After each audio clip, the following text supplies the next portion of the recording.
Und heute freue ich mich. Das Thema finde ich mega interessant. Wir wollen heute mal so über spirituelle Praxis reden. Und wir sind schon ganz lange auf dem spirituellen Weg. Das heißt, wir haben viele Praxen ausprobiert, viele Sachen gemacht. Und vieles verworfen. Vieles verworfen, ja. Und jetzt vielleicht mal so auf den Punkt gebracht. Ja. Was ist so vielleicht deine Erfahrung mit deiner spirituellen Praxis? Was machst du vielleicht heute noch? Was findest du gut? Was ist weniger sinnvoll?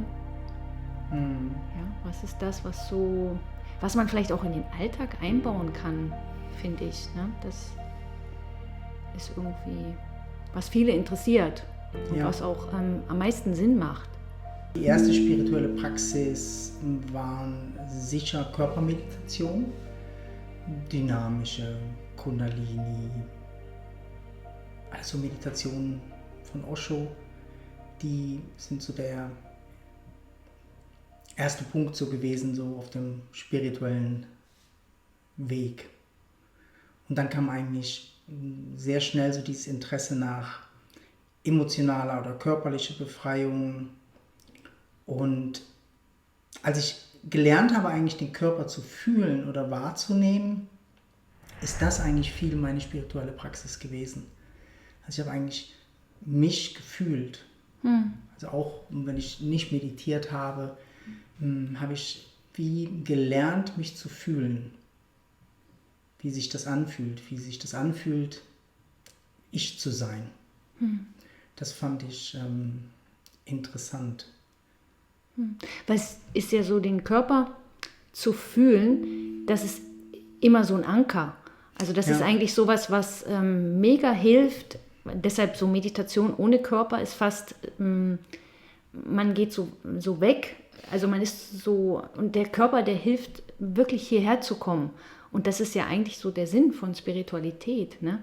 Hierher zu kommen, aus dem Mind auszusteigen, aus Konzepten auszusteigen und einfach mal da sein. Also die schönste oder für mich jedenfalls tiefste Meditation oder das, was Meditation sein soll für mich, ist dieses Hiersein. Also einfach hier zu sein, ohne die Vergangenheit, ohne die Zukunft, ohne irgendwelche Konzepte und Ideen. Einfach hier zu sein. Aber das habe ich eigentlich viel später erst gelernt. Ja, so. Genau. Am Anfang fand ich schon die Zustände mega interessant. Also die Zustände von Erleichterung oder Loslassen oder Bliss. Ne? So dieses Öffnen und da so die körperlichen Reaktionen davon. Ich glaube, am Anfang des spirituellen Weges bin ich schon sehr nach diesen Kicks gegangen, also nach den Erfahrungen schon. Und Erfahrungen kamen viele. Es kamen einfach mega viele Erfahrungen. Ne? Alles, was man liest, erfährt man. Ne? Oder alles, was du mal gehört hast, kommt plötzlich. Ne? Egal, ob du Lichtkugeln siehst oder du dich lichtvoll siehst. Also es ist schon wahnsinnig viel passiert. Ne? Aber irgendwie habe ich dadurch das Fühlen gelernt. Und die spirituelle Praxis hat sich dann eigentlich wie so geändert. Also sie hat sich wie so geändert, dass es realer geworden ist, so wie du eigentlich jetzt erzählst. Also für mich ist es wie später immer realistischer geworden. Also immer mehr dieses hier hinkommen. Ne? Und da hat das Fühlen von damals mir eigentlich wie so geholfen. Lange Zeit ist auch die spirituelle Praxis gewesen, einfach wahrzunehmen, meine Gedanken oder wahrzunehmen, dass ich da bin, wie ich interagiere. Da war wie so eine Zeit lang war so ein Beobachter, wie so auch da gewesen. Ne? Und das fand ich dann interessant, den so als spirituelle Praxis zu machen, so den Beobachter ins Leben zu bekommen. Und das hat schon manchmal auch wie so was Ruhe reingebracht, bis ich gemerkt habe, dass ich ja auch den erzeuge. Und ich würde mal sagen, so am Ende des Weges ist immer mehr eigentlich dieses Hiersein gekommen, also dieses Auflösen von der Dualität, dieses ins Leben sich auflösen, also ins Leben hier sein, das ist dann, also es ist wie, du machst den Dimmer am Anfang nur so ein bisschen an und später dimmst du immer höher und höher und höher. Und je mehr präsenter bist du, ohne du zu sein. Ne? Und ohne du zu sein, meinst du halt diese Konzepte, das eigentlich, was der Mind erschafft, ohne, ja, genau. ohne die. Weil der geht gar nicht auf dem spirituellen Weg, ohne dass er wie was bekommt dafür. Also der will immer irgendeine Erfahrung haben oder der will den Superbeobachter haben und so. Und am Ende irgendwie des Weges zum Erwachen möchtest du wie eigentlich immer weniger. Also du möchtest eigentlich wie weniger. Also es löst sich auf, dieses, du willst das oder das oder das. Du willst wie, die Klarheit kommt mehr durch. Also es kommt mehr Klarheit durch, es kommt mehr das Leben durch und das ist dann das, was dich interessiert. Eigentlich noch schön, du willst weniger von dem, was der Mind erschafft. Ja, und mehr einfach Realität. Ja. So, ne? Also so ist wenigstens bei uns gewesen und so. Ne? Und deshalb finde ich die Frage eigentlich auch noch schön, was so unsere spirituelle Praxis gewesen ist. Ne? Die Praxis hat sich geändert. Also die Praxis ist von da nach da gegangen und das gegangen, bis wir es wie nicht mehr gebraucht haben und dann ist wie was Neues gekommen. Ne? Und deshalb ist auch so die Frage, die spirituelle Praxis jetzt. Ja? Was haben wir eigentlich für eine spirituelle Praxis jetzt? Und da komme ich eigentlich wieder zurück eigentlich auf das, wie es am Anfang gewesen ist. Das Fühlen interessiert mich wahnsinnig. Also den Raum fürs Fühlen zu haben, also wie so einen Platz zu haben, also dass du Zeit hast dafür oder das wie so erforschen kannst. Da finde ich das Fühlen wahnsinnig interessant. So, ne?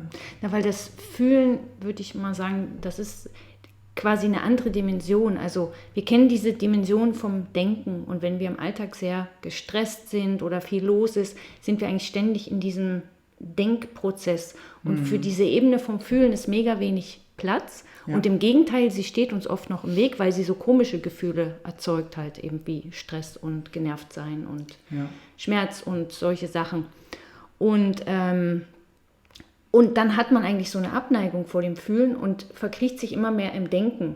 Und was wir machen ist, aber uns interessiert das Denken nicht so sehr, weil wir das so als Einbahnstraße sehen, wieder mehr zurück zu dem Fühlen. Und dann klar, am Anfang kommt erstmal diese unangenehmen Gefühle, aber die sind auch nur so an der Oberfläche. Ja. Und das, was wir fühlen, ist noch tiefer. Also wir fühlen nicht nur diese Emotionen, die da sind, sondern wirklich so den Körper Leben, von innen, also, die Lebendigkeit. Ja. Wie tief kann man eigentlich das Leben fühlen, ne, wenn man durch die Stadt geht oder im Café sitzt?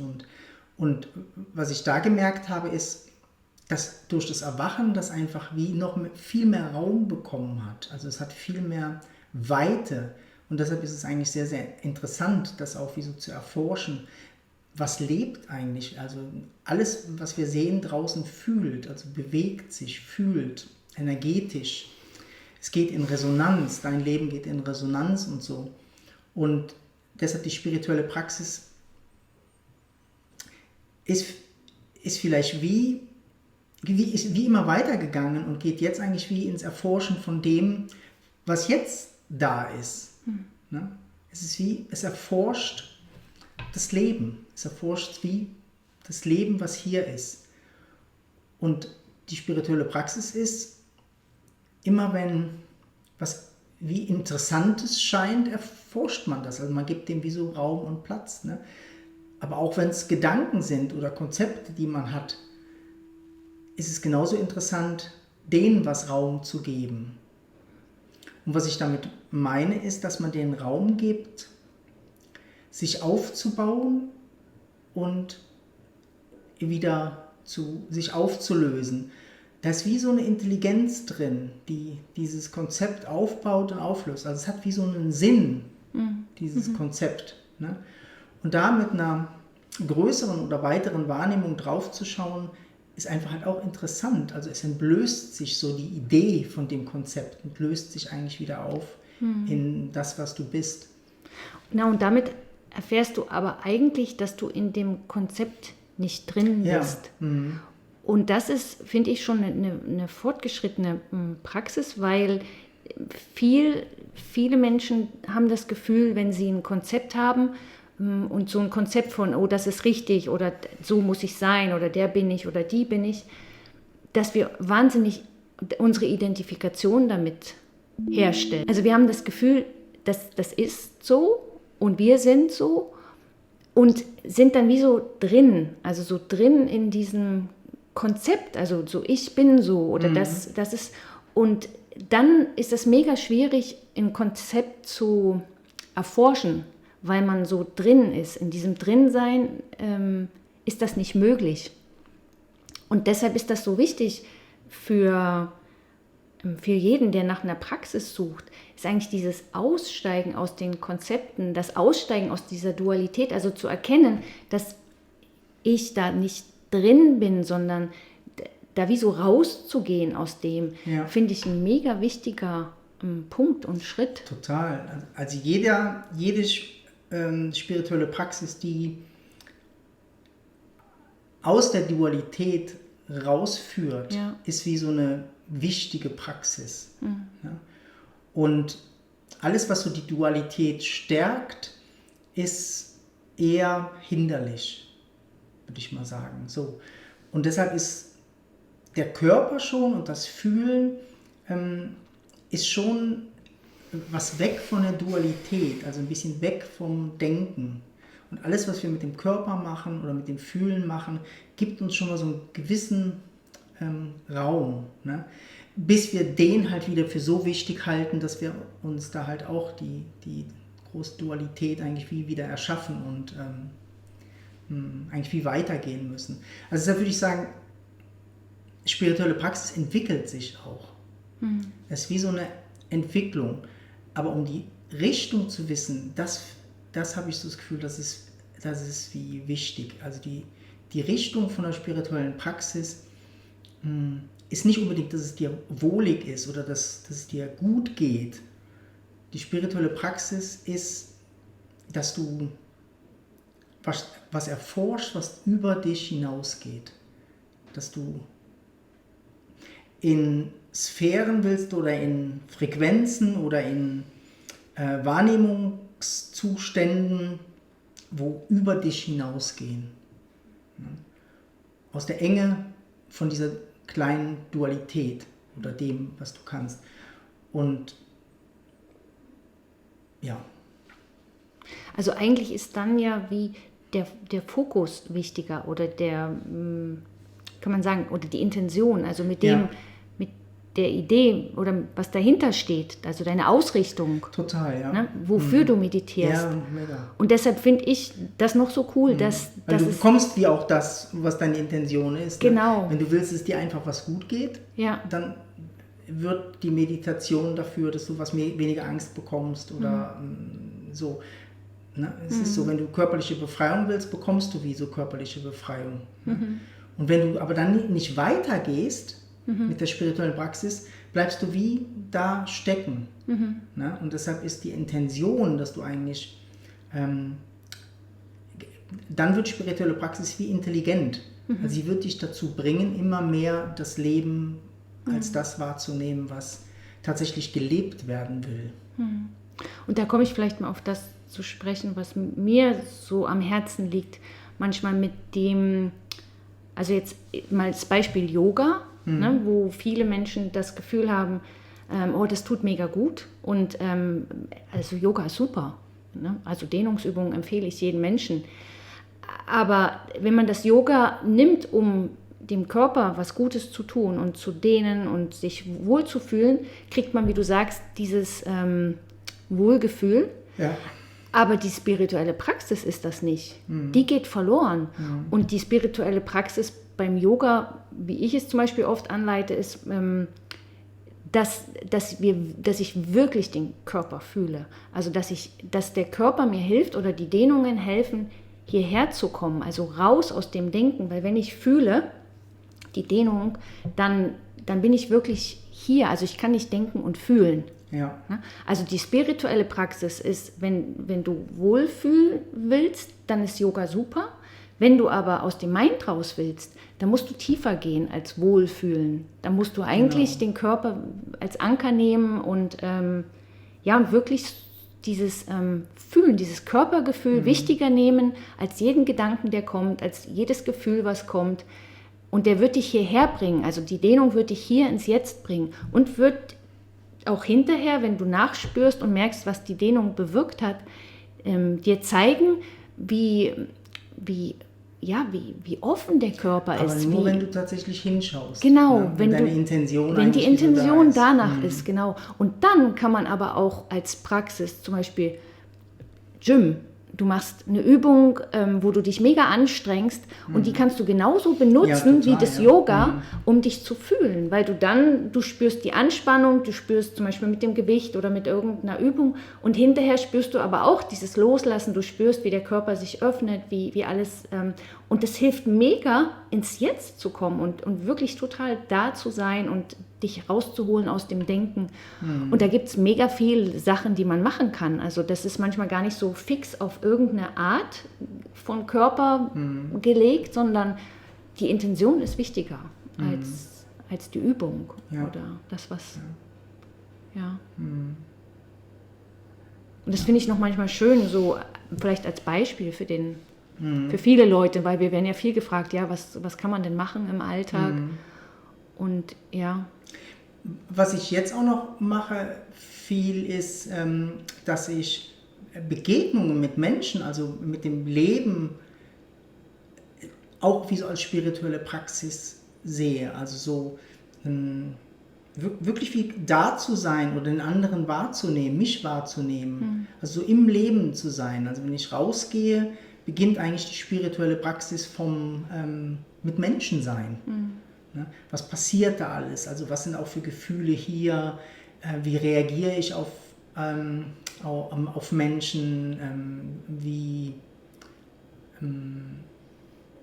Das ist einfach wahnsinnig interessant, das so dem halt auch so Raum zu geben.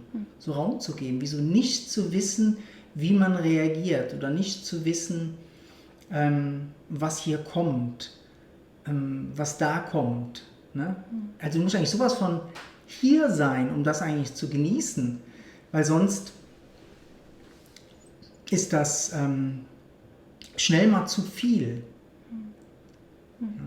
Ja, das ist ja auch eine coole Praxis, weil also wenn wir in der Meditation oder der Sinn von Meditation ist ja viel so rauszukommen aus dem Denken, aus der Dualität.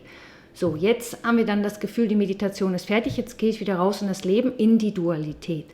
Aber wie kann ich leben, ohne in die Dualität zu müssen? Also wie kann ich ohne Dualität leben? Und das ist das, was wir so erforschen oder was für uns im Moment mega interessant ist. Und das heißt, wir gehen ohne Plan und ohne dieses fixe Konzept von irgendwas durchs Leben und gucken immer wieder neu, was passiert. Und das ist...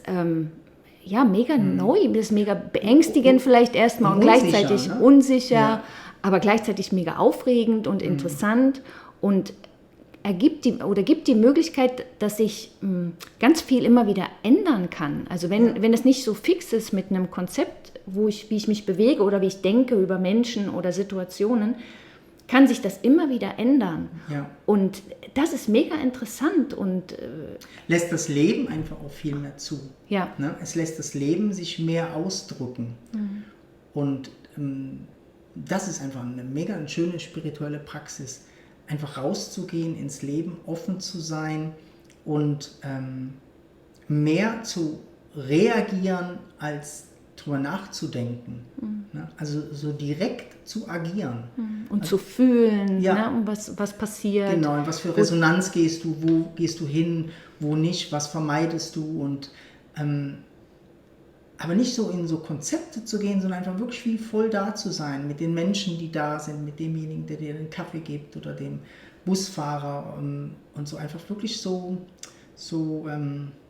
das Leben und wie es sich ausdrücken will, auch wie du dich ausdrücken willst. Also du bist halt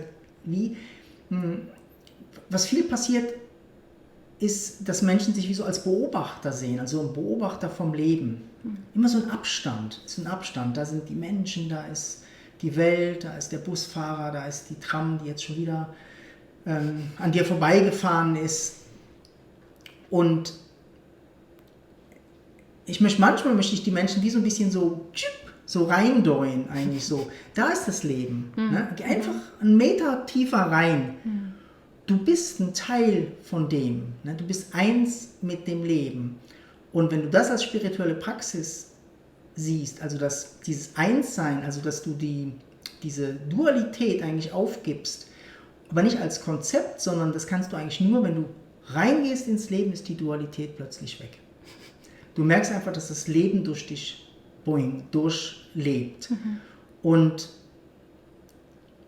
es kommt wie mehr so die Freude, die Intelligenz, die Lebendigkeit eigentlich wie so durch. Und du wirst merken, dass das Leben, also du kriegst eigentlich die Nicht-Dualität, kriegst du eigentlich gar nicht mit. Ne? Da ist nicht irgendwie, dass du die Nicht-Dualität mitbekommst. Du merkst einfach erst wieder, wenn die Dualität wieder da ist. Also wenn wie so ein Abstand da ist. Und das zu üben, dass du in die Nicht-Dualität gehst und wie das Genießen lernst, in dieser Nicht-Dualität zu sein und dann wieder switchst, plötzlich in der Dualität, also wenn du dieses so, ein bisschen wie dieses Rein und Raus übst. Das ist eigentlich so, wie wir manchmal in den Kursen sagen, du musst schneller sein. Ja. Also du bist schneller, du musst schneller als der das Mind Denken. Ja. Schneller als das Denken. Wenn du einfach ins Leben gehst und ohne drüber nachzudenken reagierst auf das, was kommt, bist du schneller als das Denken, das sich überlegt, oh, jetzt müsste ich so sein oder so. Ne? Und dann guckst du, was passiert. Aber in dem Moment ist nicht Dualität. Du reagierst und... Das Leben entfaltet sich.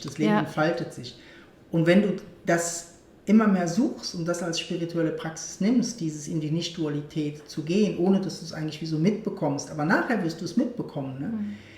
Wird irgendwas gestärkt werden und irgendwann passiert dieses Erwachen in der Nicht-Dualität, dass du wach wirst in der Nicht-Dualität, als das, was du wirklich bist. Also da passiert dass du da bist, auch in der Nicht-Dualität und wenn die Dualität erschaffen wird im Mind.